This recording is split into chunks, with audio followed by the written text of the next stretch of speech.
Masih banyak stigma terhadap orang dengan gangguan kejiwaan dan pecandu obat-obatan terlarang di masyarakat. Berangkat dari keprihatinannya ini, Muhammad Trihardana membantu mereka mendekatkan diri kepada Allah SWT dengan berzikir. Seperti apa kisahnya? Berikut sosok minggu ini. Jadi kami tidak pernah menganggap mereka yang dibawa ke sini itu sebagai pasien, walaupun dia dalam kondisi kejiwaan yang parah.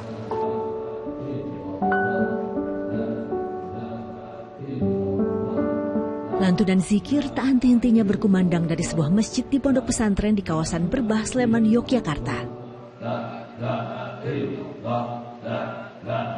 Pondok Tetirah Zikir, demikian nama pesantren itu.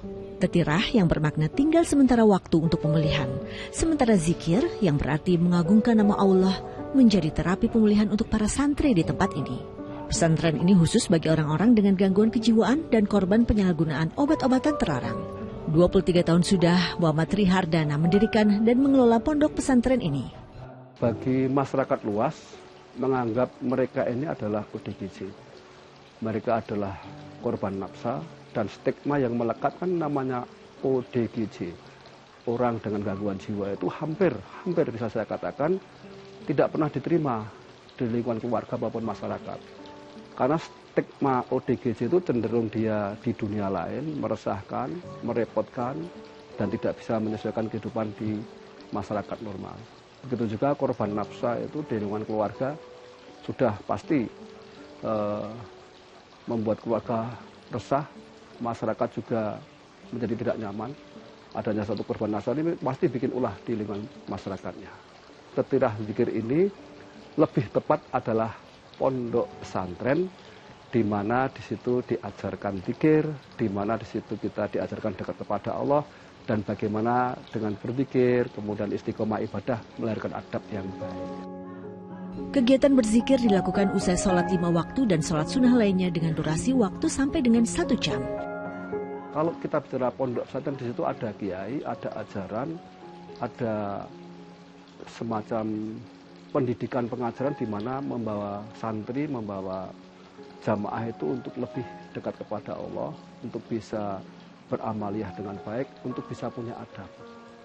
Nah, mereka orang-orang yang ODGJ, dicap korban nafsa itu, sekali lagi masyarakat mengatakan seperti itu, tapi kita mengatakan mereka santri. Mereka kita ajari berzikir, kita ajari hidup bertata krama, kita ajari istiqomah. Nah, akhirnya alhamdulillah karena mereka bukan pasien, dalam tanda petik juga bukan orang sakit tapi santri yang belajar, yang nyantri untuk memperoleh berkah. Selain mendekatkan diri pada Allah Subhanahu wa Ta'ala, para santri juga diajak bergotong royong membersihkan lingkungan pondok pesantren. Beternak dan juga berkebun menjadi aktivitas para santri.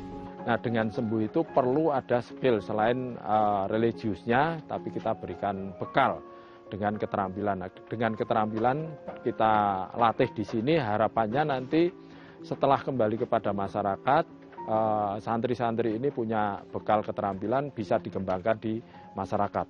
Jadi mereka yang menitipkan keluarga ke kami itu modelnya infak. Jadi bukan biaya. Kalau infak itu jelas nilainya ibadah, dan yakin kalau berinfak itu akan dibalas oleh Allah dengan balas yang lebih baik. Kalau biaya kan kita keluar uang untuk kebutuhan ini. Nah, kita modelnya adalah infak seikhlasnya. Jadi kita yakini santri-santri di sini adalah membawa rezeki masing-masing yang sudah ditetapkan oleh Allah. Para santri datang dengan cara berbeda. Ada yang dibawa keluarga, datang sendiri, atau dijemput. Ya, Trihardana sering mendapat panggilan dari masyarakat untuk menjemput mereka yang mengalami gangguan kejiwaan untuk kemudian dirawat di pondok Tetirah Zikir. Membawa mereka ke pondok bukan niat menangkap, bukan niat melumpuhkan, tapi niat mengajak. Ayo ke pondok lagi, ayo zikir lagi, ayo menetap itu bareng-bareng lagi, ayo membangun dimensi ukhrawiyah dekat kepada Allah dan berpikir akhirat, nanti pasti dunianya berkah kita. Maka ketika kita evakuasi nggak ada masalah, mereka langsung enjoy nyambut-nyambut aja. Walaupun kadang-kadang juga ada yang nggak nyambung ya, ada yang ketika kita jemput melawan dan sebagainya, kita pun juga enjoy aja. Ketelatenan dan kesabaran Trihardana dalam merawat para santri membuahkan hasil. Muhammad Iqbal merupakan salah satu alumni Pondok Tetirah Zikir yang berhasil pulih dari ketergantungannya terhadap narkotika. Perlahan tapi pasti, Iqbal mulai menata hidupnya kembali sambil terus memperbaiki diri.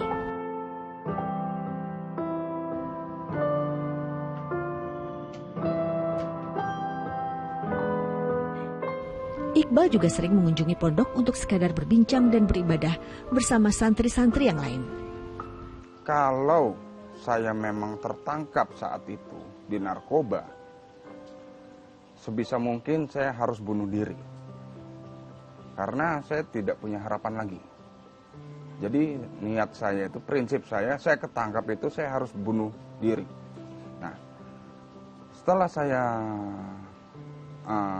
dari situ, saya ketemulah dengan Pondok Tetirah Zikir ini. Yang tadinya saya harusnya mati, malah justru saya punya harapan baru. Saya keluar dari sini, memulai bisnis yang baru, menikah, saya dapatkan semua. Alhamdulillah.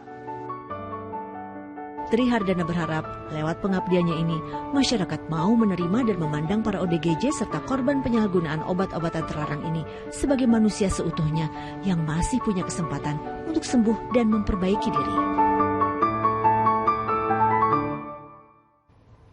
Wah, luar biasa ya Nabil. Ini Muhammad Tri Hardana yang patut dicontoh begitu ya, karena membantu orang-orang yang kecanduan narkoba. Apalagi memang mungkin orang-orang yang kecanduan narkoba ini butuh dialihkan begitu ya, untuk diberi kegiatan lain seperti yang dilakukan oleh Muhammad Tri Hardana. Semoga banyak Muhammad Tri Hardana lainnya lagi di Indonesia. Iya betul, tapi bukan hanya kecanduan narkoba yang hilang, tapi dia juga lebih memahami soal agama. Jadi secara rohani juga terbantu ya orang-orang yang diberikan masukan dan juga dibimbing oleh Muhammad Tri Hardana. Semoga menjadi inspirasi juga buat kita semuanya. Setuju.